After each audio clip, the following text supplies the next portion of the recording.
Keesokan harinya, Kim Hyu bertemu dengan Sung Ho di pinggir jalan. Sung Ho membuka pembicaraan lebih dulu. Aku mendapat kabar dari Kepala Jeon Seok Yu. Besok kami akan melakukan penggeledahan di Yayasan Universitas Seni Nasional. Kim Hyu mengangguk pelan. Iya, namun Sung Ho tampak ragu. Ia menarik napas sejenak sebelum melanjutkan. Tapi ada satu masalah. Sepertinya Yang Il-yun sudah memberitahu Sung Jin-mi. Ada kemungkinan besar seluruh bukti sudah dirusak. Padahal kami berharap bisa membuktikan korupsi dalam ujian masuk. Dengan kondisi sekarang, bukti yang tersisa mungkin tidak cukup untuk menjeratnya. Kim Hyu tersenyum tipis, seolah sudah memperkirakan hal itu. Tenang saja, Yayasan Universitas Seni Nasional tidak hanya terlibat dalam korupsi ujian masuk, katanya tenang. Sung Jin-mi sendiri juga melakukan korupsi. Sung Ho langsung terkejut. Apa? Kim Hyu lalu menyerahkan setumpuk dokumen yang sudah ia siapkan. Beberapa waktu lalu ada pinjaman yang dilakukan atas nama yayasan. Tapi tidak ada satupun jejak yang menunjukkan uang itu digunakan untuk kepentingan yayasan. Sung Ho menerima dokumen itu dan membacanya cepat. Matanya membesar. Maksudmu, Sung Jin-mi menggelapkan uang itu? Kim Hyu tersenyum tipis, penuh keyakinan. Buktinya sangat jelas. Kali ini, dia tidak akan bisa membantah. Sung Ho terdiam sejenak, lalu menghela napas pendek, setengah kagum, setengah tegang. Kim Hyu kau, lalu ia tersenyum dan berkata, selama ini kau sudah mengasah pedangmu dengan baik, kan? Kim Hyu menoleh. Apa maksud senior tentang keadilan? Keesokan harinya, di rumah Sung Jin-mi, sejumlah petugas kejaksaan berdiri di depan pintu. Sung Jin-mi, ini kejaksaan. Kami akan melakukan penggeledahan di seluruh rumah Anda. Sung Jin-mi terkejut dan langsung membentak. Apa-apaan ini? Kalian berani masuk ke rumahku? Keluar sekarang juga. Kalian tahu siapa aku? Jaksa yang memimpin penggeledahan itu tidak menggubrisnya. Dengan suara tegas ia memerintahkan. Cepat bergerak. Jangan lewatkan satupun bukti yang berkaitan dengan yayasan. Dengan wajah pucat, Sung Jin-mi mundur ke sudut ruangan dan diam-diam menelepon seseorang. Yang Il-yun, apa yang sedang terjadi? Lakukan sesuatu. Beberapa saat kemudian, Kim Hyu berdiri santai membaca koran. Judul utama terpampang jelas. Sung Jin-mi, Ketua Yayasan Universitas Seni Nasional, diselidiki atas dugaan penyalahgunaan kekuasaan dan penggelapan dana. Kim Hyu melipat koran itu perlahan. Dari balik jendela gedung tinggi, ia melihat seorang pria berjalan tergesa menuju area parkir. Bibirnya terangkat membentuk senyum tipis. Beberapa jam kemudian, Yang Il-yun muncul dengan wajah tegang di sebuah gedung. Aku ingin bertemu Direktur Keuangan sekarang juga, katanya dengan nada memerintah. Seorang petugas menahan langkahnya. Maaf, Direktur sedang sibuk. Jangan buang waktuku, bentak Yang Il-yun. Cepat beritahu di mana dia. Apa kau sudah lupa apa saja yang pernah kulakukan untuk kalian? Petugas itu terdiam. Ia bisa mendengar bisik-bisik karyawan lain di sekitarnya. Setelah ragu sejenak, ia berkata, baiklah, aku mengerti situasinya. Tapi tunggu di luar, aku yang akan menyampaikannya. Namun sebelum sempat melangkah, sebuah suara dingin terdengar dari belakang. Ada apa ini? Petugas itu langsung menoleh. Direktur, Yang Il-yun segera mendekat. Direktur, saya butuh bantuan Anda sekarang juga. Direktur Keuangan menatapnya tajam, penuh jijik. Siapa kau? Berani sekali membuat keributan di sini. Yang Il-yun tertegun. Apa? Direktur itu berbalik pada bawahannya dan berkata dengan nada merendahkan. Kau tidak bisa menangani orang asing seperti ini dengan benar. Maafkan saya, jawab bawahannya cepat. Sambil berjalan pergi, direktur itu berkata tanpa menoleh. Pergilah dari sini sebelum kau mendapat masalah. Langkahnya semakin menjauh, meninggalkan Yang Il-yun yang berdiri terpaku. Suara terakhir sang direktur menusuk telinganya. Berani sekali kau datang ke sini dan menggonggong padaku. Yang Il-yun terdiam. Setelah itu, Yang Il-yun berjalan cepat menuju mobilnya. Begitu sampai, ia menghantam kap depan mobil dengan keras. Sialan, ia menendang ban mobilnya. Wajahnya penuh amarah. Bajingan sialan, apa dia tidak sadar sudah berapa banyak kotorannya yang selama ini ku bersihkan? Kenapa bajingan itu bisa begitu percaya diri? Sial, tiba-tiba, dari belakang, terdengar suara beberapa orang. Apakah Anda Yang Il-yun? Yang Il-yun menoleh. Seorang pria langsung menyerahkan kartu identitas sambil berkata dengan nada resmi. Saya dari kantor polisi distrik barat. Anda ditahan atas dugaan menerima suap serta menghalangi penyelidikan yang sedang dilakukan oleh kejaksaan. Yang Il-yun terkejut. Apa? Ia langsung meronta. Lepaskan aku, lepaskan. Ia mencoba menyerang salah satu petugas, berteriak dengan marah. Apa-apaan ini? Apa kalian tidak tahu siapa aku? Salah satu petugas dengan tenang menunjukkan selembar dokumen. Melawan saat penangkapan hanya akan menambah dakwaan terhadap Anda. Dalam hati, Yang Il-yun bergumam dengan panik. Sialan, apa? Tatapannya terpaku pada dokumen itu. Surat perintah penangkapan. Ia langsung merebut surat tersebut. Jangan membuatku tertawa. Siapa bajingan yang berani memerintahkan ini? Berikan padaku. Dengan tangan gemetar karena amarah, ia membaca surat itu. Wajahnya membeku, matanya tertuju pada satu nama yang tertera jelas di bagian bawah. Kim Hyu. Beberapa saat kemudian, Yang Il-yun duduk di ruang investigasi 2, tangan terborgol, kepala tertunduk. Pintu terbuka, Kim Hyu masuk. Kim Hyu, apa yang kau lakukan? Teriak Yang Il-yun. Kim Hyu menjawab tenang, pembicaraan ini sedang direkam. Silakan duduk, Pak. Yang Il-yun menelan ludah. Beritahu aku apa yang sebenarnya terjadi. Saya diperintahkan untuk menginvestigasi Anda. Jika ada yang bisa saya bantu, saya akan melakukannya. Yang Il-yun menatapnya putus asa. Kau tahu aku bukan orang seperti itu, kan? Kim Hyu mengangguk. Ya, saya percaya. Wajah Yang Il-yun sedikit rileks. Bagus. Semua soal sponsor itu hanya lelucon. Tuduhan ini bohong, kan? Aku tidak bersalah, kan? Kim Hyu tersenyum tipis. Ya, tentu saja. Beberapa jam kemudian, Kim Hyu berdiri di depan konferensi pers. Saya, Jaksa Kim Hyu, dari kantor Kejaksaan Distrik Pusat Seoul, akan menyampaikan pernyataan resmi. Para wartawan mulai berisik. Kim Hyu melanjutkan dengan suara tegas. Menanggapi tuntutan rakyat, Kejaksaan telah menginvestigasi jaksa penuntut Yang Il-yun. Hasilnya menunjukkan bahwa ia menerima sejumlah besar uang tunai setiap bulan dari Direktur Keuangan World Property, serta dengan sengaja menghalangi penyelidikan atas permintaan Ketua Yayasan Universitas Seni Nasional. Ruangan hening. Kejaksaan telah kehilangan kepercayaan publik, lanjut Kim Hyu sambil menunduk dalam. Sebagai anggota kejaksaan, saya meminta maaf. Ia mengangkat kepala. Kami akan menginvestigasi seluruh anggota kejaksaan untuk membasmi KKN. Ini merupakan perintah khusus dari Kepala Kejaksaan Distrik Pusat Seoul. Mulai hari ini, kami berjanji akan menjadi kejaksaan yang lebih bersih dan dapat dipercaya. Sementara itu, Seok Han menerima sebuah panggilan telepon. Dari seberang sana terdengar suara dingin. Jaksa wilayah Kim Seok Han, apa Anda sedang menantang saya? Seok Han menjawab singkat, tidak. Namun suara itu kembali meninggi. Sejak kapan kantor Kejaksaan Distrik Seoul mewakili seluruh kejaksaan? Memangnya kau jaksa agung? Apa-apaan ini? Kenapa kau meminta maaf atas nama seluruh jaksa penuntut? Dan Yang Il-yun, siapa dia? Penyuapan, apa kau tidak bisa mengawasi bawahanmu sendiri? Kau seharusnya lebih memperhatikan orang-orang di bawahmu, jaksa wilayah. Tanpa memberi kesempatan menjawab, sambungan telepon langsung terputus. Seok Han menatap layar ponselnya sejenak. Dalam hati ia bergumam, Kim Hyu, sepertinya dia terlalu bersemangat. Belum sempat pikirannya tenang, ponselnya kembali berdering. Nama yang muncul di layar, reporter Park Ji-ja. Seok Han segera mengangkatnya. Ya, reporter. Dari seberang terdengar suara antusias. Pak Kim, apa Anda sudah melihat artikel di internet? Seok Han menjawab dengan tenang. Ada beberapa kesalahpahaman. Saya akan memberikan klarifikasi. Namun reporter itu justru tertawa kecil. Klarifikasi? Kenapa harus klarifikasi? Banyak orang mengatakan Anda justru sangat cocok menjadi jaksa agung berikutnya. Seok Han terdiam. Dalam hatinya hanya muncul satu kata. Apa? Ia langsung menyalakan komputernya sambil tetap mendengarkan suara di telepon. Reporter itu melanjutkan, jika keadaan seperti ini terus berlanjut, peluang Anda sangat besar. Selamat, Pak. Di layar monitor, sebuah berita utama terpampang jelas. Memimpin reformasi Kejaksaan Distrik Pusat Seoul. Di bawah judul itu, terpajang foto Seok Han sendiri. Seok Han membeku di tempatnya, menatap layar dengan mata sedikit membesar terkejut.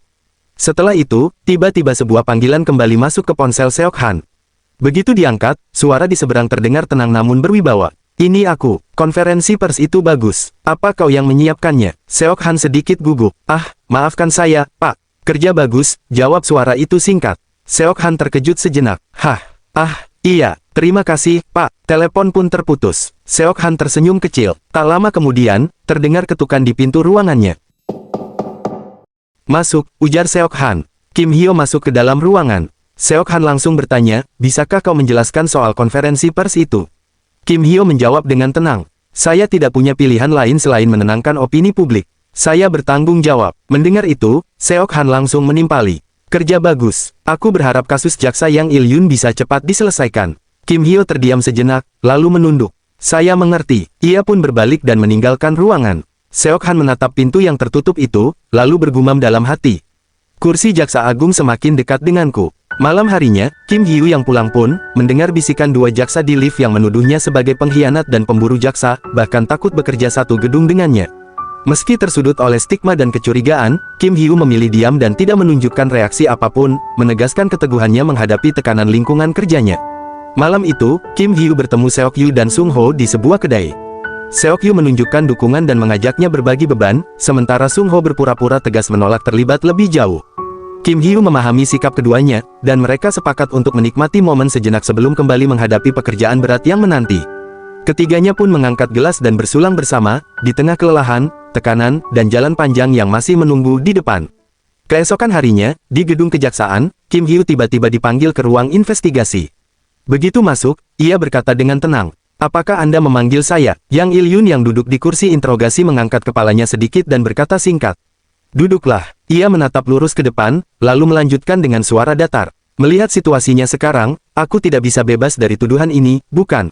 Dalam hati, Kim Hyu terkejut. Ada apa dengannya? Kenapa dia menyerah secepat ini? Namun wajahnya tetap tenang saat menjawab, "Aku belum yakin, jadi jangan menyerah dulu." Yang Il-yun tersenyum tipis. "Aku hanya ingin menanyakan satu hal. Tidak peduli seberapa lama aku memikirkannya, aku tidak bisa menemukan jawabannya." "Apa itu?" tanya Kim Hyu. "Kenapa harus aku yang ditangkap?" Nada suaranya terdengar tenang, tapi penuh tekanan. "Hah?" Kim Hyu terkejut. Yang Il-yun menatapnya tajam. "Kau menerima perintah ini langsung dari Pak Kim Seok-han, kan?" Dalam hati Kim Hyu bergumam. Kenapa tiba-tiba dia menanyakan ini? "Katakan saja sejujurnya," lanjut Yang Il-yun. Kim Hyu menarik napas pelan sebelum menjawab. "Ini hanya tebakan saya. Akhir-akhir ini opini publik terhadap kejaksaan sangat buruk. Untuk mengembalikan kepercayaan publik, Kepala Kim Seok-han melakukan investigasi internal. Dan dalam proses itu, Anda yang dipilih."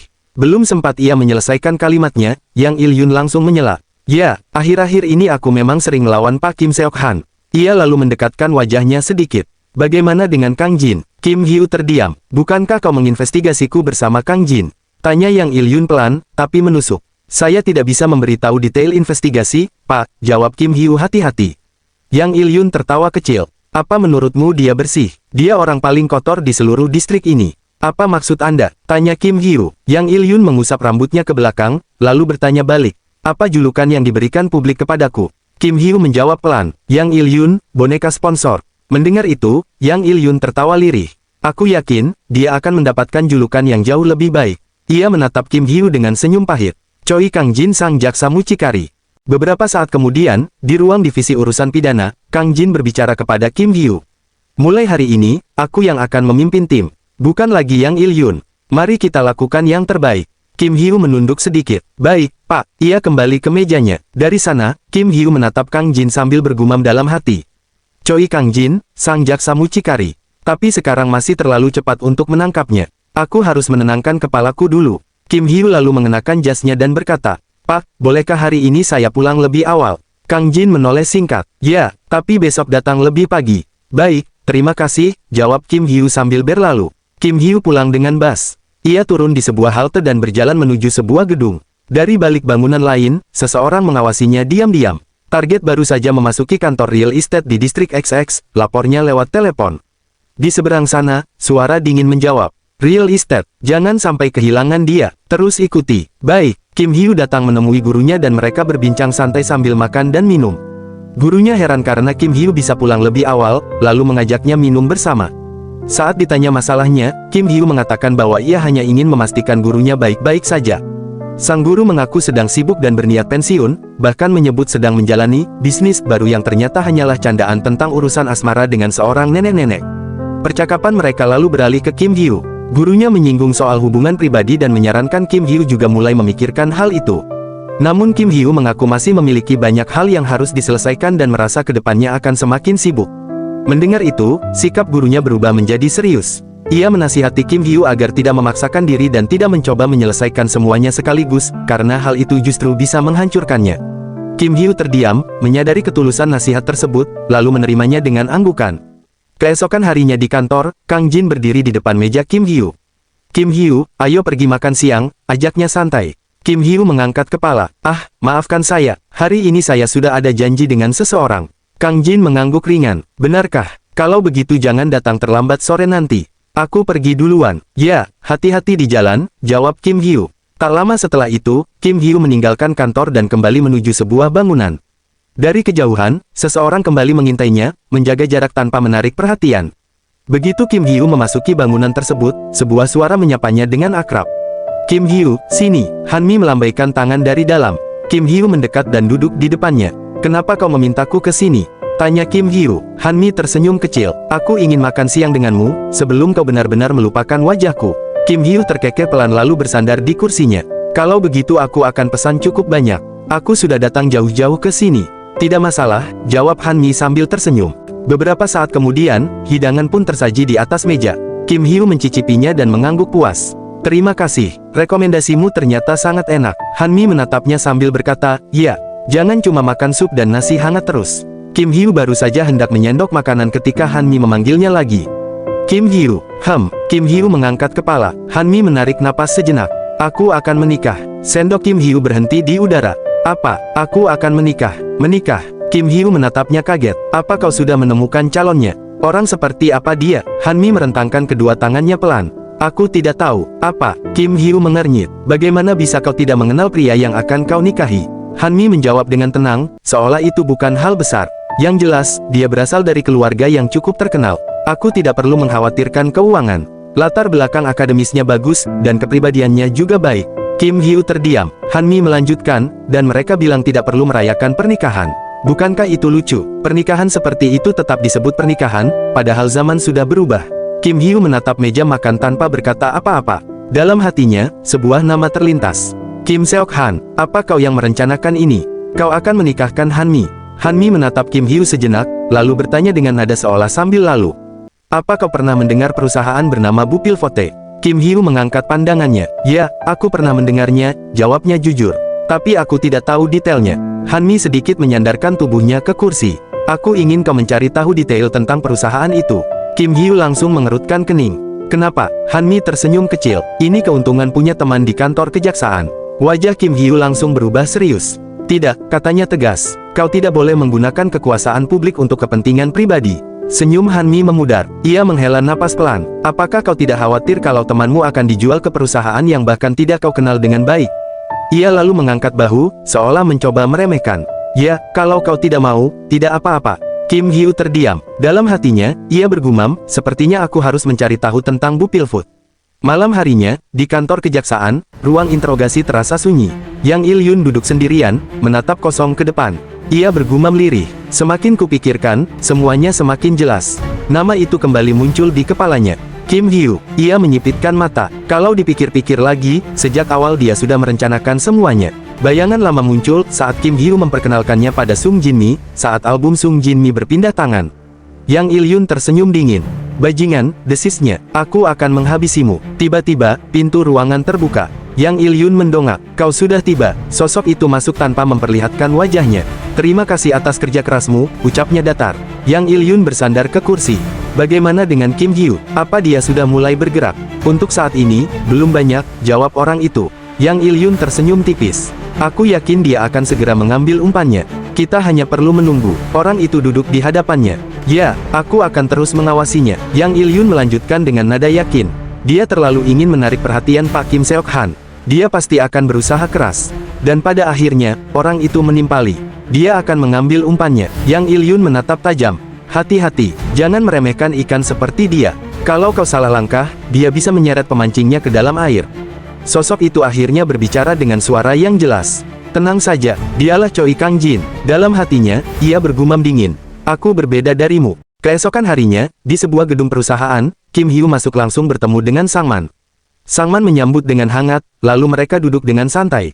Kim Hyu berkata, cari tahu semua informasi tentang Bupil Food. Sang Man sedikit terkejut. Bupil Food, memangnya ada apa dengan perusahaan itu? Kim Hyu terdiam sejenak. Dalam hatinya, ia bergumam. Ini sebenarnya permintaan Han Mi, tapi entah kenapa, aku juga merasa ada yang janggal dengan Bupil Food. Sang Man kembali bertanya sambil menyandarkan tubuhnya ke kursi. Oh, jangan bilang kali ini Bupil Food jadi target penangkapan Anda. Kim Hyu langsung menoleh tajam. Hah? Sang Man menggaruk kepalanya sambil tertawa kecil. Setiap kali saya membantu penyelidikan Anda, ujung-ujungnya selalu ada yang ditangkap. Jadi refleks saja. Kim Hyu mendengus pelan. Kau terlalu melebih-lebihkan. Aku tidak sedang menyelidiki apapun. Ia berhenti sejenak, lalu melanjutkan dengan nada lebih santai. Sudah lama aku tidak bermain saham. Kali ini, aku hanya ingin berinvestasi lagi. Sang Man mengangkat alisnya. Berinvestasi. Jadi Anda mau masuk pasar saham lagi? Kim Hyu mengangguk. Ya, kalau perusahaannya bagus, tentu saja. Karena itu, periksa Bupil Food dengan sangat teliti. Aku tidak ingin membuang uang untuk perusahaan bermasalah. Sang Man langsung tersenyum lebar, penuh percaya diri. Tenang saja, serahkan pada saya. Anda bisa mengandalkan saya. Ia mengepalkan tangannya kecil. Sudah lama saya tidak benar-benar bergerak. Badan saya sampai terasa kaku. Kim Hyu tidak menanggapi, ia hanya berdiri diam, menatap keluar jendela. Dalam hatinya, pikirannya berputar cepat. Kim Seok Han tidak mungkin sembarangan memperkenalkan Han Mi ke keluarga Bu Pilfoot. Lalu kenapa keluarga Bu Pilfoot ingin menikahi Han Mi? Mereka bahkan tidak dekat dengannya. Yang mereka tahu, Han Mi hanyalah putri dari seorang single parent. Tatapan Kim Hyu mengeras. Pasti ada sesuatu di balik ini. Sementara itu, di dalam kantor, Choi Kang-jin duduk sambil membaca lembaran-lembaran laporan investigasi. Matanya bergerak pelan mengikuti baris demi baris tulisan. Ia mendengus pelan. Ini saja, Kang-jin bersandar di kursinya, mengetuk kertas itu dengan ujung jari. Tidak ada yang spesial. Tiba-tiba ponselnya bergetar. Sebuah pesan masuk. Kim Hyu baru saja meninggalkan konsultan real estate. Kang-jin mengangkat alisnya. Real estate lagi. Ia membuka dokumen lainnya. Sebuah foto terpampang, Kim Hyu sedang duduk berhadapan dengan wanita di sebuah restoran. Kang-jin tersenyum miring. Di waktu senggangnya, dia malah bertemu wanita. Ia menatap foto itu lebih lama, lalu bergumam. Apa dia sedang mencari rumah untuk mereka tinggali bersama? Kang-jin tertawa kecil, penuh ejekan. Sepertinya dia sama sekali tidak berniat membebaskan Yang Il-yun. Atau bahkan memakan umpanku. Tawa kecil itu berubah menjadi tawa rendah yang sinis. Tentu saja, untuk apa membebaskan orang yang tidak berguna? Ia lalu menatap kosong ke depan. Kim Hyu memang anak yang pintar sejak awal. Nada suaranya dingin. Dia tahu mana yang harus dipertahankan, dan mana yang harus dibuang. Kang-jin menghela napas ringan. Itulah sebabnya dia tidak menyelidikiku. Saat itu, terdengar ketukan di pintu. Masuk, ujar Kang-jin tanpa menoleh. Seorang staf muncul dan berkata dengan hati-hati. Kepala divisi, Jaksa Yang Il-yun meminta bertemu dengan Anda di ruang investigasi. Kang-jin menoleh sedikit. Benarkah? Dalam hatinya, ia bergumam. Awalnya kukira ada motif tersembunyi di balik penangkapan Yang Il-yun. Tapi sepertinya memang murni perintah dari Kim Seok Han. Staf itu ragu sejenak. Tuan Jaksa. Kang-jin berdiri dan berjalan menuju mesin penghancur kertas. Katakan padanya aku sedang sibuk. Baik, jawab staf itu singkat, lalu pergi. Kang-jin memasukkan semua dokumen ke mesin penghancur. Suara kertas yang tercabik terdengar jelas di ruangan sunyi itu. Dalam hatinya, ia berpikir tenang namun kejam. Jika Kim Hyu tidak berniat menangkapku, aku juga tidak akan menyentuhnya. Mesin berhenti. Kang-jin menatap serpihan kertas yang tersisa. Bahkan jika aku membantu Yang Il-yun menjatuhkan Kim Hyu, aku tidak akan mendapat apapun. Ia tersenyum tipis. Kalau begitu, dengan suara hampir tak terdengar, ia bergumam. Yang Il-yun memang harus dibuang. Keesokan harinya, layar televisi di ruang istirahat kantor kejaksaan menampilkan berita utama. Mantan jaksa Yang Il-yun resmi ditangkap dan didakwa atas tuduhan menerima suap dari Wealth Property. Dalam sidang perdana hari ini, jaksa penuntut menuntut hukuman 6 tahun 3 bulan penjara. Penyiar melanjutkan, Kepala Kantor Kejaksaan Distrik Pusat Seoul, Kim Seok Han, sebelumnya berjanji akan membasmi praktik KKN di tubuh kejaksaan. Penangkapan ini disebut sebagai langkah awal reformasi internal. Di sudut ruangan, beberapa jaksa menonton sambil berkomentar pelan.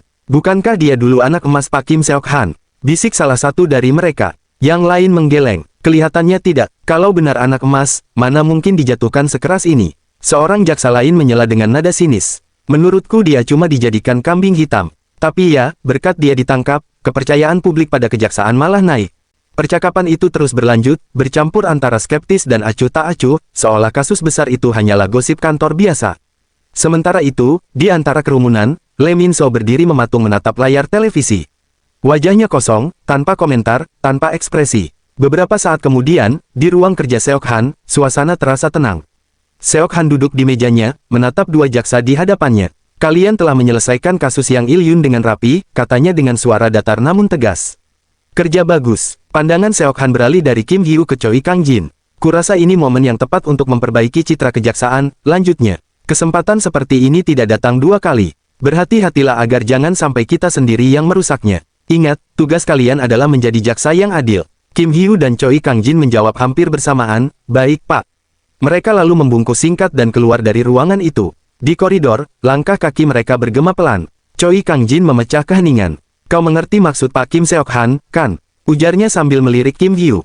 Kalau dalam waktu dekat muncul kasus lain seperti Yang Il-yun, kantor kejaksaan ini bisa tamat. Ia berhenti sejenak, lalu menambahkan, jadi, mari kita lakukan yang terbaik. Kim Hyu tersenyum tipis, ekspresinya sulit ditebak. Tentu saja, dalam hati, Kim Hyu bergumam pelan, setidaknya untuk saat ini, semuanya masih berjalan sesuai rencana. Malam harinya, Kim Hyu dan Lee Min-so, yang hendak pulang dari kantor kejaksaan seketika dihentikan oleh seorang perempuan bernama Shin Yumi. Ia mengaku sebagai relawan di sebuah rumah disabilitas dan dengan gugup meminta waktu untuk melaporkan sesuatu yang serius. Merasa ada kejanggalan, kedua jaksa itu setuju mendengarkannya dan mengajak Yumi berbicara di sebuah kafe. Yumi menceritakan pengalamannya sebagai relawan di rumah disabilitas intelektual. Ia menemukan pamflet perusahaan pernikahan yang dibagikan kepada para penyandang disabilitas, namun tidak pernah melihat satupun pernikahan terjadi. Ia juga melihat banyak pria asing datang silih berganti, kondisi para penghuni yang sangat kelelahan, serta pergantian penghuni yang terjadi terus-menerus tanpa kejelasan. Merasa ada praktik berbahaya yang disembunyikan, Yumi sempat melapor ke polisi tetapi diabaikan. Mendengar ceritanya, Kim Hyo dan Lee Min So menyadari banyak hal mencurigakan dalam laporannya. Mereka menegaskan bahwa Yumi telah melakukan hal yang benar dan menyatakan akan menindaklanjuti laporan tersebut secara resmi. Beberapa hari kemudian, Kim Hyo dan Lee Min So tiba di sebuah gedung yang tampak sederhana namun terawat. Begitu mereka melangkah masuk, seorang pria parubaya segera menghampiri dengan wajah penuh senyum.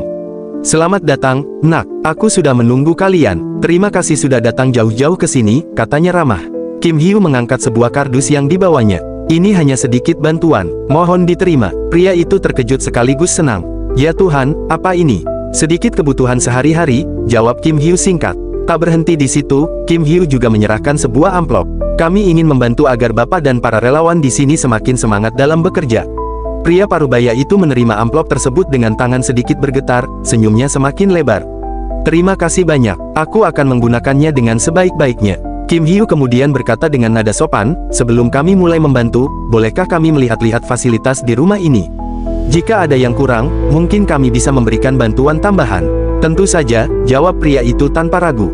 "Silakan ikuti aku." Mereka pun masuk ke dalam gedung. Pria itu memandu mereka ke sebuah ruangan luas. "Ini adalah restoran kami. Walaupun dana kami terbatas, kami selalu berusaha menyediakan makanan yang bergizi." Kim Hyo mengamati sekeliling. Makanannya terlihat sehat, dan dapurnya juga sangat bersih.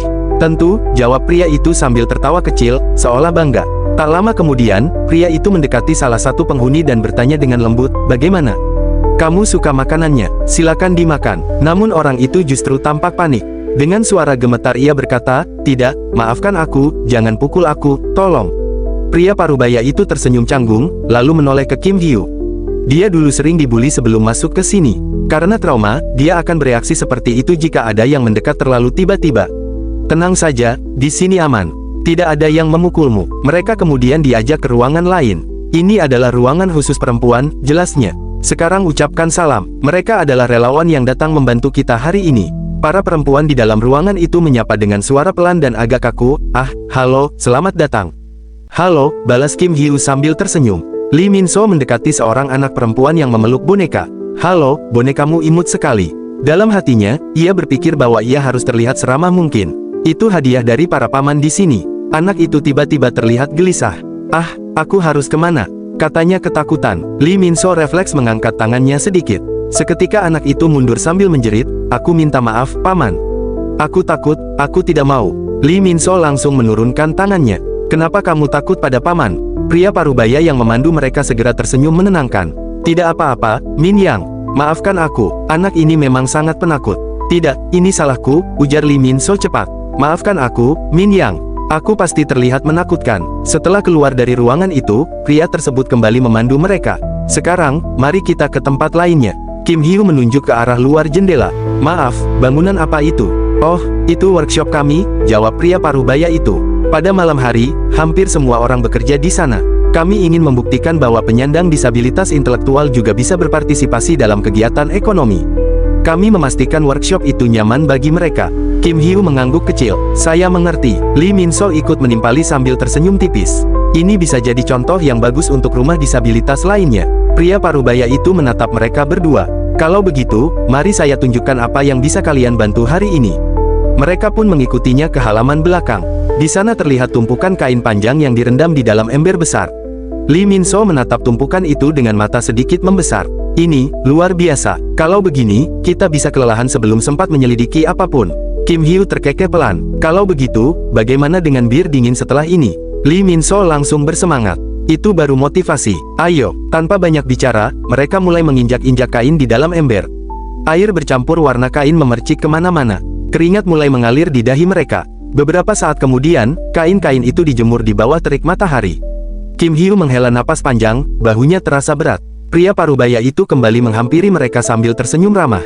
"Kalian sudah menyelesaikannya. Rumah ini buka sampai pukul 7 malam. Itu kabar baik, jawab Lee Min-so. Kim Hee-woo menyeka keringatnya. Aku, benar-benar tidak kuat lagi. Terima kasih atas kerja keras kalian, kata pria itu. Ia lalu menepuk tangannya dan berseru. Semuanya, para relawan akan pergi. Mari kita ucapkan terima kasih. Para penghuni rumah disabilitas itu berkata serempak, meski terdengar lelah. Terima kasih. Sampai jumpa lagi, kata Kim Hee-woo dan Lee Min-so hampir bersamaan. Mereka segera masuk ke mobil. Begitu mobil melaju, Kim Hee-woo bertanya pelan. Apa kau menemukan sesuatu? Lee Min-so menggeleng. Belum, tidak ada yang spesial. Bagaimana denganmu? Tanya Lee Min-so balik. Kim Hee-woo menatap jalan di depan. Untuk saat ini, rumah itu terlihat seperti rumah disabilitas lainnya. Tapi fasilitas umumnya sangat kurang. Kita tidak bisa bergerak bebas, dan orang-orang di sana selalu menghindar saat aku mendekati mereka. Lee Min-so mengangguk pelan. Kau benar, mereka semua terlihat gugup. Yumi pasti melihat sesuatu yang aneh, makanya dia berani melapor. Masalahnya, lanjut Kim Hee-woo, dia tidak punya bukti nyata. Tanpa bukti, kita tidak bisa bergerak sembarangan. Lee Min-so terdiam sejenak, lalu berkata, berarti kita harus datang berkali-kali. Pelan-pelan cari celah, lain kali aku akan membawa mesin cuci baru. Di tengah perjalanan pulang, sebuah mobil hitam melintas dari arah berlawanan. Lee Min-seo langsung menoleh. Mobil apa itu? Kim Hee-woo mengernyit. Kalau lewat jalan ini, ujungnya cuma rumah disabilitas itu. Mereka saling berpandangan. Bukankah rumah itu hanya buka sampai jam 7 malam? Gumam Lee Min-seo. Di sisi lain, mobil hitam itu berhenti tepat di depan rumah disabilitas. Beberapa pria turun dari dalamnya. Selamat datang, ucap seseorang. Mereka pun masuk ke dalam. Dari kejauhan, Lee Min-seo yang masih berada di mobil melihat pemandangan itu. Apa-apaan, siapa para bajingan itu? Kim Hee-woo menyipitkan mata. Sepertinya mereka menuju workshop. Lee Min-seo tersentak. Benar juga, kita belum sempat melihat workshop itu. Kim Hee-woo membuka pintu mobil. Kita bergerak sekarang. Baik, mereka keluar dan mendekati area rumah dengan hati-hati. Aku akan mengikuti orang-orang itu, bisik Lee Min-seo. Kau periksa workshop. Kim Hee-woo mengangguk singkat. Baik, mereka pun berpisah, masing-masing melangkah menuju arah yang berbeda. Kim Hee-woo berhenti tepat di depan pintu itu. Ia memandang sekeliling sebentar, lalu bergumam pelan. Sepertinya ini pintu belakang workshopnya. Ia meraih gagang pintu dan mendorongnya perlahan. Pintu itu terbuka tanpa suara. Begitu celah terbuka, pemandangan di dalam langsung membuat napasnya tertahan. Seorang pria dewasa menamparkan seorang bocah dengan keras. Bajingan, bangun, bentaknya. Sudah kukatakan lakukan dengan benar, kan? Bocah itu terhuyung, nyaris jatuh. Pria itu melanjutkan dengan suara penuh amarah. Apa kau ingin mati? Hah? Kalau kalian tidak mau dihajar, kerjakan dengan benar. Di sisi lain, seorang pria berdiri sambil menatap dingin. Ia berbicara dengan nada datar, namun jauh lebih mengancam. Jika kalian tidak bisa menemukan target hari ini, katanya pelan, kalian tidak akan mendapatkan makan malam. Kim Hee-woo mengintip dari balik pintu, tubuhnya kaku. Matanya membesar, dan jantungnya berdegup keras. Di hadapannya, semua kecurigaan itu akhirnya berubah menjadi kenyataan. Seorang pria memukul pekerja lain sambil berteriak. Hei, bodoh, bangun. Kau sudah puas main di siang hari, sekarang kerja. Ia tertawa kasar. Ah, maaf, aku lupa. Kalian kan cuma orang-orang bodoh. Harusnya kalian bersyukur masih kami beri makan tiap hari, lanjutnya. Bukannya malah tidur, bajingan. Seorang pria lain menguap. Aku lelah. Ambilkan air. Baik, jawab bawahannya. Saat teko air diserahkan, pria itu tidak meminumnya. Ia malah menyiramkan air ke kepala bocah yang tadi dipukul. Bangun, katanya sambil tertawa. Kau tidak boleh tidur di sini. Beberapa orang lain terkekeh. Di balik pintu, Kim Hee-woo mengepalkan tinju. Dalam hatinya ia mengumpat, orang-orang bajingan. Di sisi lain bangunan, Lee Min-so bersembunyi di balik dinding.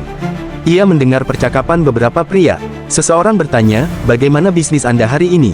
Pria botak itu menjawab, tidak ada yang spesial. Orang itu pun berkata, selamat bersenang-senang. Pandangan Lee Min-so jatuh pada sebuah papan bertuliskan asrama. Asrama, gumamnya. Untuk apa? Tiba-tiba, seorang anak perempuan diseret keluar. Tidak, Pak, saya tidak mau. Tangisnya. Tolong, saya takut. Seorang pria tertawa. Tenang saja, kalau kau menurut, aku beri hadiah. Lee Min-so menegang. Itu, anak kecil tadi. Pria lain mendekat. Ada apa dengannya hari ini? Ayo, bantu aku. Mereka menyeret anak itu menuju sebuah pintu lain. Di depan pintu, seorang pria botak dan gemuk menyambut dengan senyum menjijikan. Oh, kau sudah datang. Ayo masuk, Om sudah kangen. Anak itu gemetar. Pria itu berkata, tenang saja, tidak sakit kok. Nanti Om kasih hadiah. Lee Min-so melangkah maju. Namun tiba-tiba berhenti. Sebentar, gumamnya. Ia berhenti sejenak, mengetik HP-nya dengan cepat. Di sisi lain, ponsel Kim Hee-woo bergetar. Ia membaca pesan itu. Jadi bukan hanya eksploitasi tenaga kerja. Para perempuan juga dijadikan wanita penghibur. Wajah Kim Hee-woo mengeras. Ia langsung menelepon seseorang. Halo, kepala. Sementara itu, Lee Min-so sudah tidak bisa menahan diri. Hentikan. Ia menghantam pria botak itu dengan keras. Tubuh pria itu terlempar jatuh. Bos, teriak anak buahnya. Anda tidak apa-apa. Lee Min-so menarik anak perempuan itu ke belakangnya. Berlindung di belakangku. Ia menatap mereka dengan mata menyala. Dasar bajingan. Pria parubaya yang tadi memandu mereka menyeringai. Bukankah kau relawan yang tadi? Belum sempat Lee Min-so menjawab, beberapa pria lain muncul. Berpakaian preman, wajah keras. Apa ini? Keributan apa? Seorang pria lain membentak. Apa yang kalian lakukan? Kalian sudah kubayar mahal. Preman itu tertawa sinis. Hei, kau sudah mengganggu waktu makan malamku. Mari kita selesaikan cepat. Lee Min-so berkata cepat pada anak itu. Masuk ke dalam, kunci pintunya. Dalam hati ia panik. Kenapa ada banyak gangster di sini? Salah satu anak buah pria botak berteriak. Kalau kalian tidak becus, pulang saja. Singkirkan tikus ini. Para gangster langsung menyerang. Lee Min-so melawan, menjatuhkan satu orang. Namun serangan datang dari samping. Sebuah tendangan menghantamnya. Pukulan bertubi-tubi mendarat di kepala dan tubuhnya. Ia terjatuh, dan mereka menginjak-injaknya tanpa ampun. Beberapa saat kemudian, di sebuah ruangan kantor, Lee Min-so terikat di sebuah kursi. Seorang pria parubaya berdiri di depannya sambil mencibir. Bajingan yang menyedihkan. Seorang gangster di belakangnya bertanya dengan nada penasaran. Apa yang ingin kau lakukan dengannya? Pria parubaya itu mengamati Lee Min-so dari ujung kepala sampai kaki, lalu tersenyum tipis. Mari kita lihat. Dia terlihat segar dan bugar. Dari pertarungan sebelumnya, jelas dia merawat tubuhnya dengan baik. Ia menoleh ke salah satu anak buahnya. Hubungi Dr. Kim, katakan padanya aku baru saja mendapatkan daging mentah. Gangster itu mengangguk. Baik, Lee Min-so yang mulai sadar membelalakkan mata. Apa? Jangan bilang kalian juga menjual organ dalam. Pria parubaya itu sedikit membungkuk mendekat, menatapnya tajam. Hei, apa maksudmu? Nada suaranya dingin. Kami hanya saling membantu. Ia lalu bertanya tanpa menoleh. Bagaimana dengan temannya? Gangster di belakangnya menjawab. Orang-orang kami sedang mencarinya sekarang. Tunggu saja, pria parubaya itu mengernyit. Akan jadi masalah kalau dia sudah pergi terlalu jauh. Cepat temukan dia. Ia lalu menarik rambut Lee Min-so dengan kasar, memaksanya menengadah. Hei, mari kita tunggu temanmu datang. Saat dia tiba, kita akan berpesta. Tenang saja, kau akan mendapat perlakuan khusus. Tiba-tiba, Lee Min-so meludah tepat ke wajahnya. Apa yang dibicarakan babi ini? Tamparan keras mendarat di wajah Lee Min-so. Bajingan, bentak pria parubaya itu. Jangan sampai aku menjahit mulut kotormu. Ia mengangkat tangan hendak menamparkan lagi. Namun sebelum tamparan kedua mendarat, terdengar suara benturan keras. Salah satu gangster di belakang pria itu tiba-tiba terjatuh ke lantai. Apa itu? Seru pria parubaya itu terkejut. Lee Min-so tersenyum tipis meski wajahnya lebam. Itu dia, temanku. Pintu ruangan terbuka lebar. Kim Hyu berdiri di ambang pintu dengan tatapan dingin. Aku Kim Hyu dari kantor Kejaksaan Distrik Tengah Seoul, ucapnya tegas. Karena telah melakukan pelanggaran hukum, kalian semua ditahan. Ia melangkah masuk selangkah demi selangkah. Kalian telah mengeksploitasi tenaga kerja penyandang disabilitas dan menjual wanita kepada para hidung belang. Suasana ruangan langsung membeku. Pria parubaya itu tersenyum kecil, seolah mendengar lelucon. Ditahan, katanya ringan. Apa kau ingin membuatku tertawa? Kim Hyu tidak menanggapi ejekannya. Ia langsung menoleh ke Lee Min-so yang masih terikat di kursi. Kau baik-baik saja, sobat? Tanyanya tegas. Lee Min-so mengangguk pelan. Ah, iya, aku baik-baik saja. Tapi, kenapa kau datang sendirian? Di belakangmu ada bantuan, kan? Belum sempat Kim Hyu menjawab, pria parubaya itu sudah kehilangan kesabarannya. Tangkap orang itu, bentaknya. Kalau kalian tidak bisa menangkapnya, jangan harap aku akan menyewa kalian lagi. Para gangster langsung bergerak. Salah satu dari mereka maju lebih dulu, namun Kim Hyu melangkah cepat dan menghantamnya hingga tubuh pria itu terlempar ke lantai. Mata Lee Min-so membelalak. Gangster lain datang dari belakang, mengunci leher Kim Hyu dengan lengannya. Namun Kim Hyu menghentakkan tubuhnya ke belakang, membuat punggung lawannya menghantam dinding. Dengan satu gerakan cepat, ia memutar lengan gangster itu dan menghantam lutut kaki kirinya. Terdengar teriakan nyaring sebelum tubuh itu ambruk. Pria parubaya itu berteriak marah, apa-apaan ini? Kalian bahkan tidak bisa menangkap satu orang saja. Dalam hati, Lee Min-so terkejut. Kim Hyu, apa itu benar-benar dia? Apa dia bisa mengalahkan mereka semua sendirian? Tiba-tiba, seorang gangster lain menerjang sambil mengacungkan pisau. Kim Hyu, teriak Lee Min-so. Tanpa pikir panjang, Lee Min-so yang masih terikat mendorong tubuhnya ke depan, menabrak gangster itu. Pisau terlepas dari genggaman, dan pria itu jatuh terjungkal. Kim Hyu segera berbalik. Lee Min-so, kau baik-baik saja? Lee Min-so terkekeh meski napasnya masih berat. Sejak kapan kau belajar berkelahi seperti itu? Bisakah aku berguru padamu? Ini bukan waktu yang tepat untuk bercanda, jawab Kim Hyu singkat. Ia mengambil pisau yang terjatuh, lalu memotong tali yang mengikat Lee Min-so. Melihat situasi berbalik, pria parubaya itu panik. Keparat, makinya sambil berusaha kabur. Namun baru selangkah, kerah bajunya ditarik kuat dari belakang. Kau pikir bisa kabur? Ujar Lee Min-so dingin. Tinju Lee Min-so menghantam wajah pria itu. Tubuh parubaya itu terlempar dan jatuh terkapar di lantai. Kim Hyu melangkah mendekat, menatapnya tanpa emosi. Aku pastikan, katanya pelan namun penuh tekanan, aku akan memastikan kau mendekam di penjara seumur hidup. Bajingan. Beberapa saat kemudian, mobil polisi pun sudah mengepung tempat itu. Lalu, Seok Yu yang memimpin para polisi berkata, hati-hati, sepertinya gangster juga terlibat dalam kasus ini. Lalu, kepala polisi itu menjawab, baik, mereka pun segera menuju ruangan tersebut. Setelah pintu dibuka, kepala polisi berkata dengan suara tegas, jangan bergerak, ini polisi, angkat tangan kalian ke atas. Namun begitu melihat ke dalam, semua orang terdiam. Para gangster sudah tepar dan tergeletak di lantai. Di tengah ruangan, Kim Hyu dan Lee Min-so duduk di lantai dengan tenang. Saat itu, Seok Yu yang melihat pemandangan tersebut langsung terkejut. Kim Hyu berkata santai, ah, Anda sudah tiba. Seok Yu langsung marah. Kim Hyu, aku sudah memberitahumu di Gimsan. Dengan sangat jelas, kan?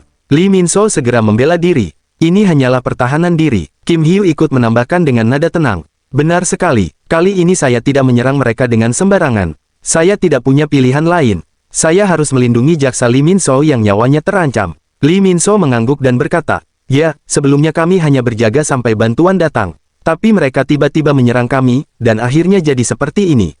Beberapa saat kemudian, di ruangan rumah sakit, Seok Yu menatap mereka berdua dengan ekspresi berat. Bajingan-bajingan itu, mereka sudah tidak bisa disebut manusia. Mereka semua iblis. Tiba-tiba, seorang dokter datang dari belakang dan bertanya, apa kalian perwakilannya? Seok Yu menjawab, apa diagnosisnya sudah keluar? Dokter itu mengangguk. Ya, namun untuk lebih jelasnya, kami masih perlu melakukan pemeriksaan menyeluruh. Untuk saat ini, kami tidak mendeteksi adanya luka berat. Yang mereka butuhkan hanyalah istirahat yang cukup. Setelah itu, kondisi mereka akan membaik. Seok Yu pun mengangguk pelan. Tak lama kemudian, seseorang memanggilnya dari belakang. Jeon Seok Yu. Seok Yu menoleh dan langsung berkata, oh, Sister, terima kasih sudah datang. Maaf karena tiba-tiba menghubungi Anda. Anda pasti sedang sibuk. Sister itu menjawab dengan tenang. Tidak apa-apa, kepentingan orang banyak harus diutamakan. Kim Hyu berkata sambil sedikit menunduk. Jika ada sesuatu yang Anda butuhkan, silakan hubungi saya. Saya akan membantu sebisa mungkin. Tolong jaga mereka. Sister itu mengangguk. Tenang saja, kami akan menjaga mereka dengan baik. Kim Hyu tersenyum tipis. Terima kasih. Kami akan sering berkunjung. Pada malam hari itu, sebuah paviliun yang tenang diterangi lampu-lampu hangat. Kim Hyu dan Lee Min-seo melangkah masuk, disambut oleh seorang pelayan wanita yang menunduk sopan. Silakan, Anda sudah ditunggu. Di dalam, para jaksa senior dan pimpinan kejaksaan telah duduk bersila mengelilingi meja rendah yang penuh hidangan. Di posisi utama duduk Seok Han, sosok yang memimpin pertemuan malam itu. Duduklah di dekatku. Keduanya melangkah maju dan duduk sesuai arahan. Suasana hening sejenak, Seok Han membuka pembicaraan. Aku tahu bagaimana pandangan kalian terhadap mereka berdua, katanya tenang. Yang satu dianggap membuka aib kantor kejaksaan kita. Yang satu lagi dikenal karena menggali kasus voucher automobil dan membuat kegaduhan besar. Ia berhenti sejenak, lalu bertanya, tapi, apakah itu semua kesalahan? Serentak, para jaksa menjawab, tidak. Seok Han tersenyum tipis, lalu melanjutkan, hari ini, kita tercatat sebagai kejaksaan paling adil yang pernah ada.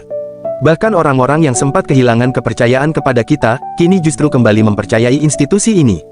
Nada suaranya menguat. Terlebih lagi, berkat prestasi mereka yang berhasil mengungkap kasus eksploitasi terhadap penyandang disabilitas. Kim Hyu dan Lee Min-so berdiri bersamaan. Keduanya menundukkan kepala dengan sikap hormat.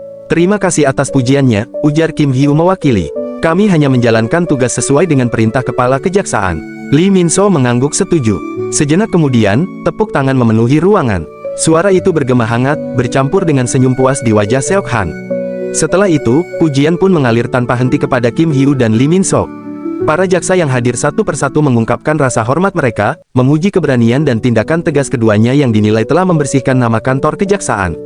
Ada yang mengatakan bahwa kantor kejaksaan sangat beruntung memiliki jaksa seperti mereka, ada pula yang menyebut bahwa kehadiran mereka adalah alasan mengapa kepercayaan publik bisa kembali pulih.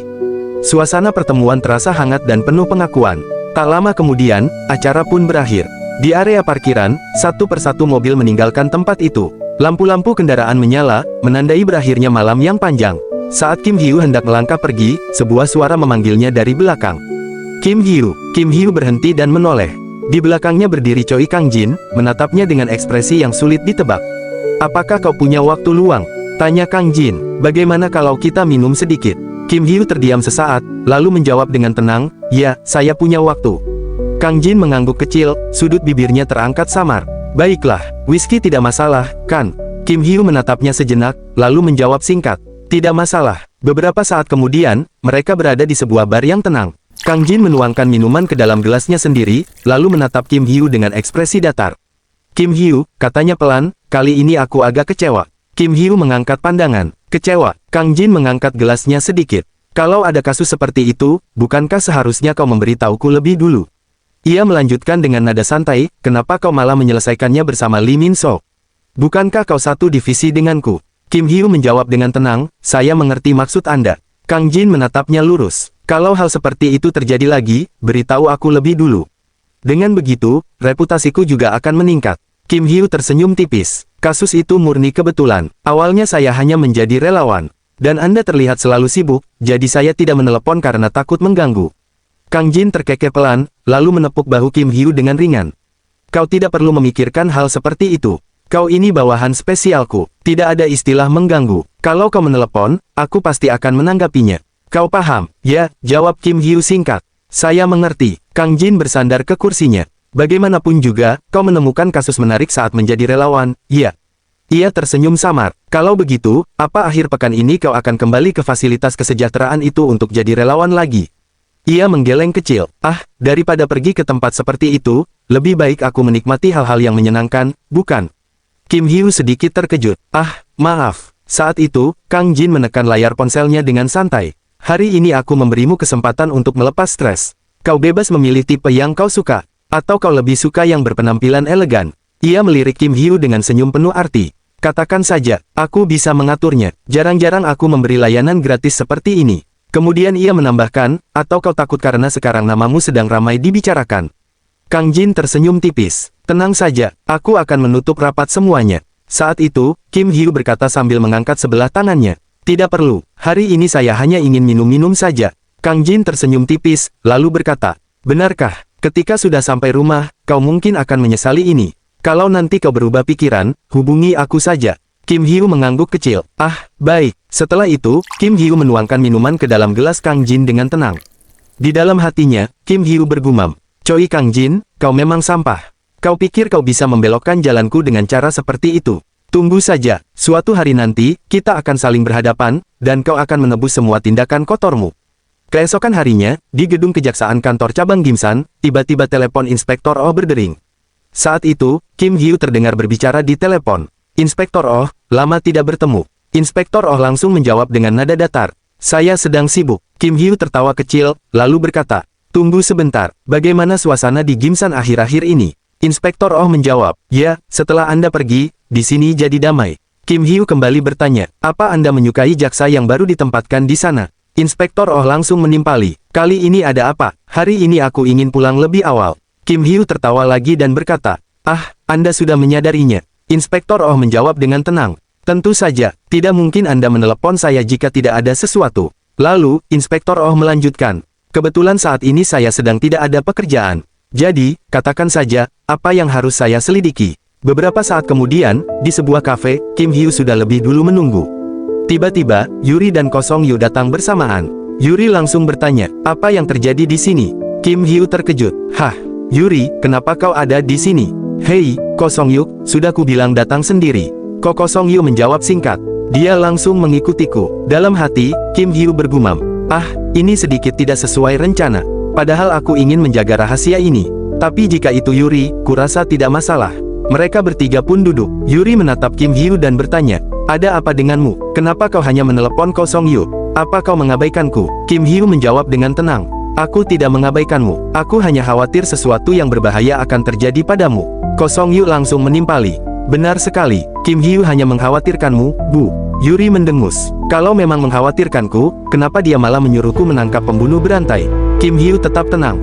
Aku tidak bisa berkomentar soal itu." Kosong Yu berkata pelan, "Kali ini kami benar-benar mengkhawatirkanmu." Yuri langsung menunjuk mereka berdua. "Diam, kalian pikir kalian berhak mengkhawatirkanku? Apa kalian lupa posisi kalian? Aku sudah lebih dari 3 tahun menjadi jaksa dibandingkan kalian. Aku senior kalian, bajingan. Kim Hyu menatapnya santai. Yuri, hari ini kau terlihat sangat bersemangat. Ko Song Yu cepat-cepat menyela. Lebih baik kita mulai saja sebelum terjadi amukan ronde 2. Setelah itu, percakapan serius pun dimulai. Yuri bertanya, jadi, ada apa ini? Kim Hyu berkata, aku ingin kalian menginvestigasi sebuah kasus. Kasus? Tanya Yuri. Kim Hyu mengeluarkan sebuah map kuning. Jaksa Muci. Yuri mengernyit. Mucikari. Ko Seong Hyuk ikut bertanya, siapa itu? Apa kau serius? Yuri terdiam sejenak, lalu berkata, Choi Kang-jin, bukankah dia kepala dewan mahasiswa kita? Bajingan ini sudah gila, penampakannya saja sudah mencurigakan. Kenapa kau baru mengatakan hal ini sekarang? Kim Hyu menjawab dengan tenang. Seperti yang bisa kau lihat di dokumen itu, dia bersembunyi di balik perusahaan Choi So Hyuk Production. Perusahaan itu milik ayahnya, dan ayahnya memiliki pengaruh besar di dunia penyiaran. Yuri membaca dokumen itu sambil berkata, daftar apa ini? Lee Seo-won, Subumun, Ko Song Yu, bukankah mereka anggota parlemen? Ia mendongak. Apa mereka juga terlibat? Kim Hyu mengangguk. Mereka adalah pelanggan. Yuri dan Ko Song Yu terkejut. Kim Hyu melanjutkan, itu daftar orang-orang yang membantu para wanita menjadi selebriti terkenal, dengan syarat mereka harus melakukan hal-hal kotor. Yuri menghela napas. Gila, Ko Song Hyuk mengumpat pelan.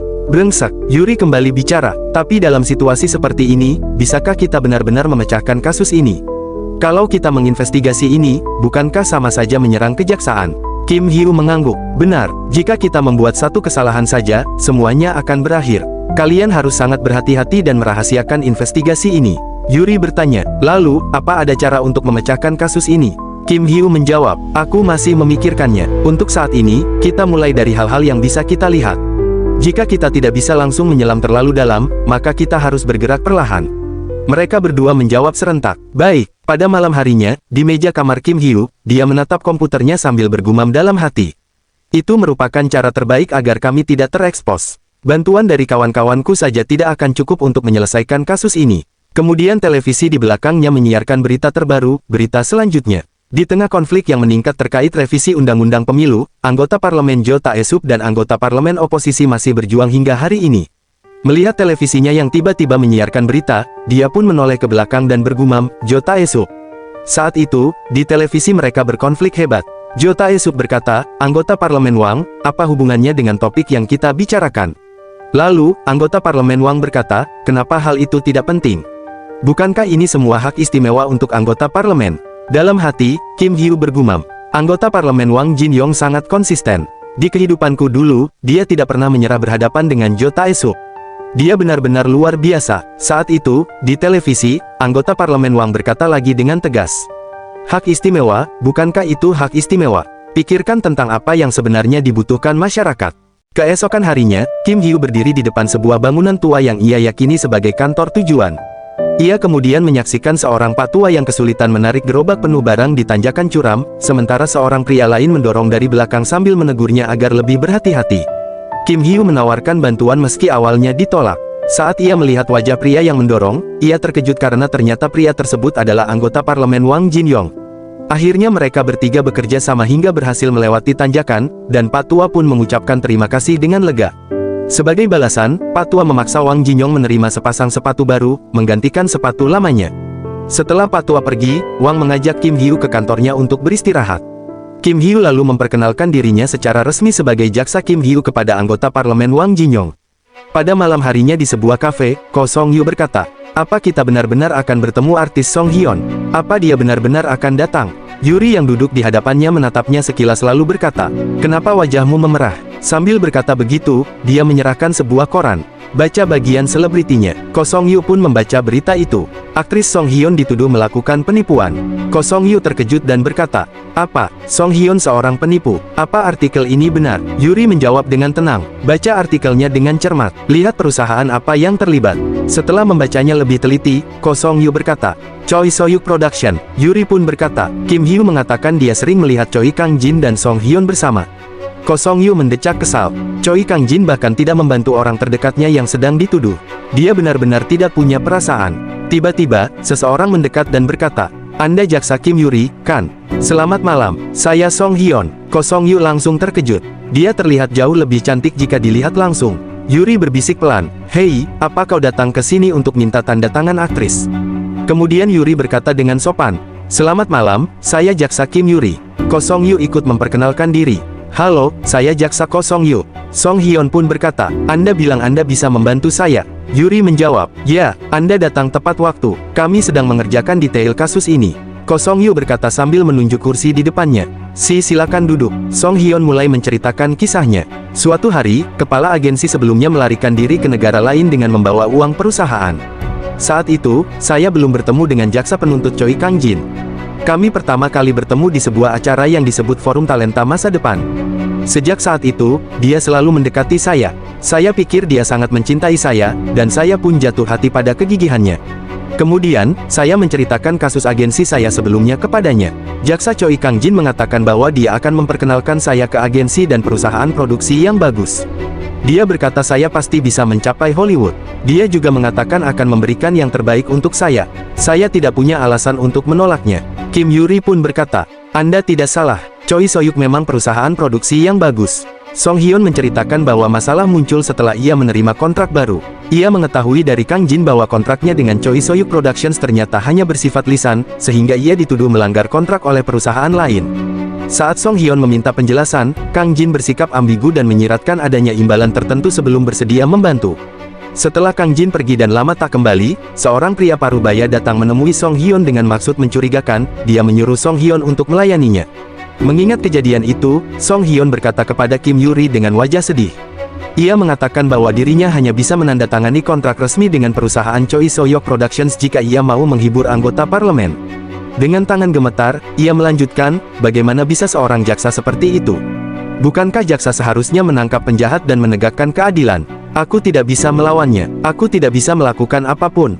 Aku sangat kesal. Saat itu, Ko Song Hyuk berkata dengan pelan, saya turut bersedih atas kejadian tersebut. Beberapa saat kemudian, di sebuah bar, tepatnya di ruangan privat, Kim Hyu, Ko Song Yu, dan Kim Yuri bertemu. Saat itu, Ko Song Yu berkata, ini pertama kalinya aku mengadakan meeting di bar karaoke. Kim Hyu menjawab dengan tenang, tidak ada yang bisa mendengar kita di tempat seperti ini. Yuri lalu membuka berkas di dalam tasnya dan berkata, kami sangat yakin, ini adalah hasil investigasi sementara tentang Choi Soyuk Production. Aku sudah memeriksanya, dan menemukan bahwa perusahaan ini tidak hanya menghibur para anggota parlemen, tetapi juga memanipulasi siaran. Kim Hyu menerima berkas itu dan berkata, memanipulasi siaran. Ko Song Yu menambahkan, mereka menerima permintaan untuk menyiarkan berita atau bahasan yang tidak penting dengan tujuan pengalihan isu. Yuri melanjutkan, sejauh ini, sudah sangat banyak orang yang terlibat. Jika kita melanjutkan investigasi kasus ini, tekanannya akan semakin berat. Jika kita ingin menuntut Choi Soyuk Production, kita juga harus berurusan dengan semua orang yang terlibat. Sambil menyerahkan sebuah dokumen lain, Yuri berkata, dan ini adalah bisnis prostitusi yang dijalankan sendiri oleh Choi Kang-jin. Kim Hyu terkejut, apa, bukankah mereka berdua berkencan? Dia bahkan melakukan itu pada Song Hye-yeon. Wajah Kim Hyu mengeras, lalu berkata dengan marah, bajingan, jadi dia sudah merencanakan semuanya dari awal. Yuri mengangguk dan berkata, Choi Kang-jin adalah jaksa penuntut dengan pengaruh besar di dunia penyiaran.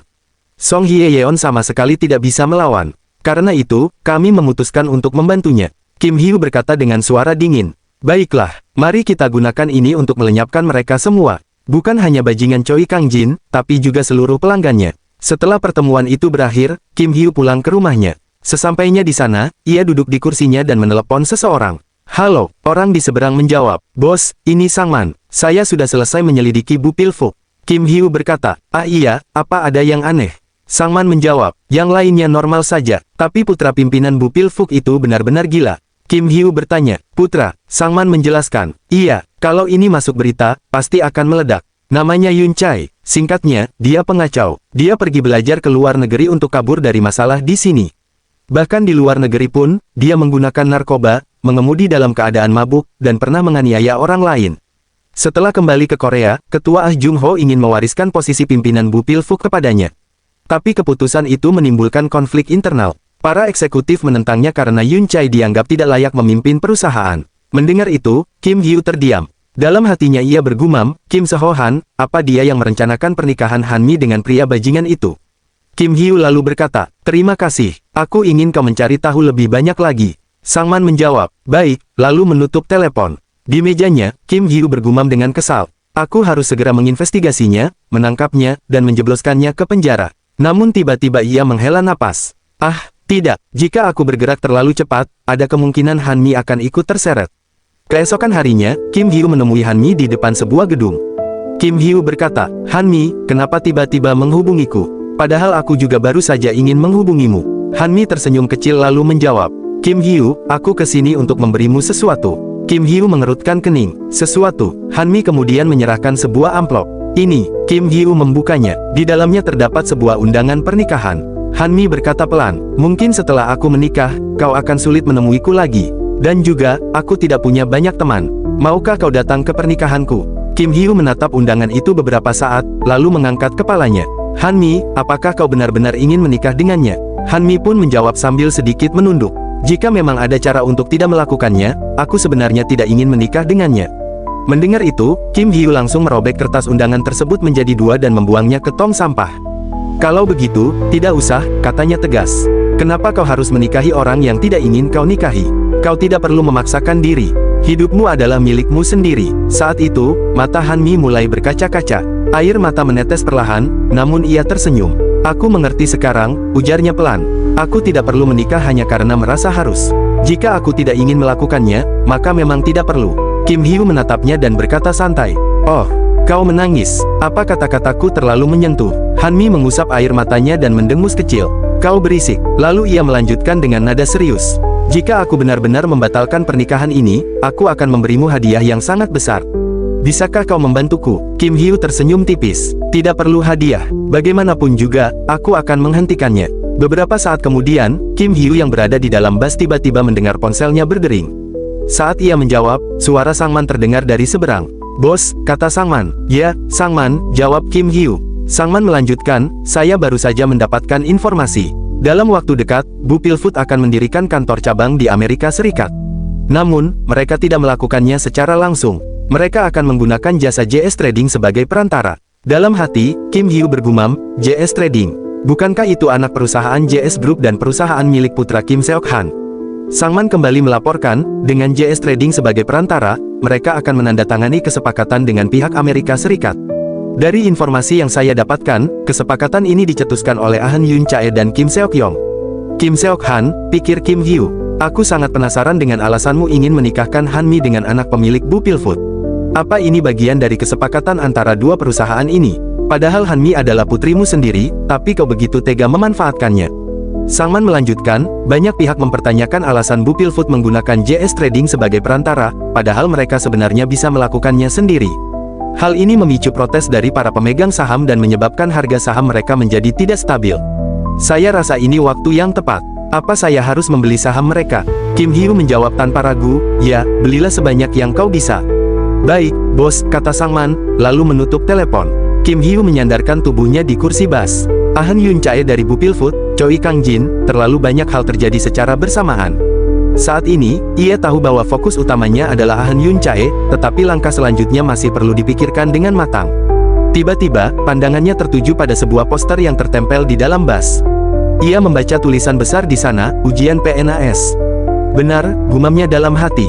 Di kehidupanku sebelumnya, aku kesulitan menghadapi ujian akhir untuk menjadi jaksa. Aku mencobanya selama 3 tahun sebelum akhirnya berhasil. Tapi sekarang, ini terasa jauh lebih mudah dibandingkan saat itu. Ia lalu mengeluarkan sebuah kartu nama dari dompetnya dan menatapnya sejenak.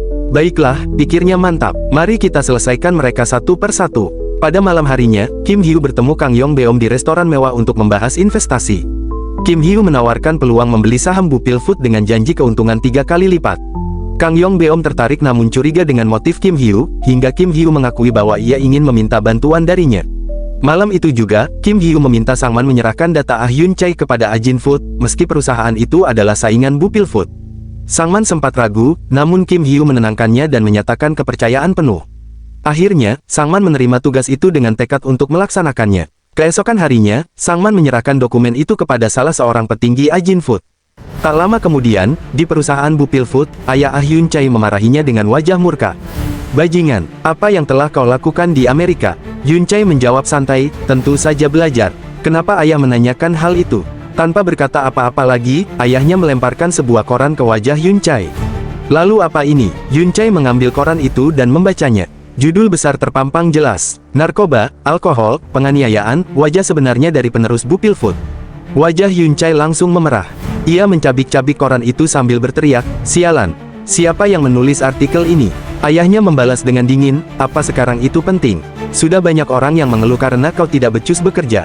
Ditambah artikel ini, apa kau tahu sudah berapa banyak saham kita jatuh karena kebodohanmu?" Yun Chai mendecak, "Ah, ayah, bukankah kita tinggal membayar saja?" Ayahnya menunjuknya dengan marah, "Bayar matamu, kau pikir dengan membayar seseorang semuanya akan selesai? Kau adalah penerusku, tapi bahkan sebelum menjabat sebagai kepala Bupil Food saja, kau sudah membuat begitu banyak masalah. Bagaimana nanti jika kau benar-benar memimpin?" Dengan emosi memuncak, ayahnya mengambil asbak rokok di meja dan melemparkannya ke arah Yun Chai. "Pergi dari hadapanku, bajingan." Beberapa saat kemudian, Yun Chai datang ke sebuah lapangan golf. Saat itu, seseorang menyambutnya. "Oh, Anda sudah tiba. Ada apa dengan wajah Anda?" tanyanya. Yun Chai menjawab dengan nada kesal, "Kau tidak perlu tahu. Hari ini suasana hatiku sedang buruk, jadi jangan banyak bicara." Wanita itu pun terdiam. Dalam hati, Yun Chai bergumam, "Pak tua itu benar-benar emosian. Sialan, apa dia pikir artikel bodoh seperti itu bisa menghentikanku?" Saat berjalan lebih jauh ke lapangan, tiba-tiba Yun Chai melihat seseorang di hadapannya. Dalam hati, ia bergumam, "Bukankah dia, Yong Seok Beom?"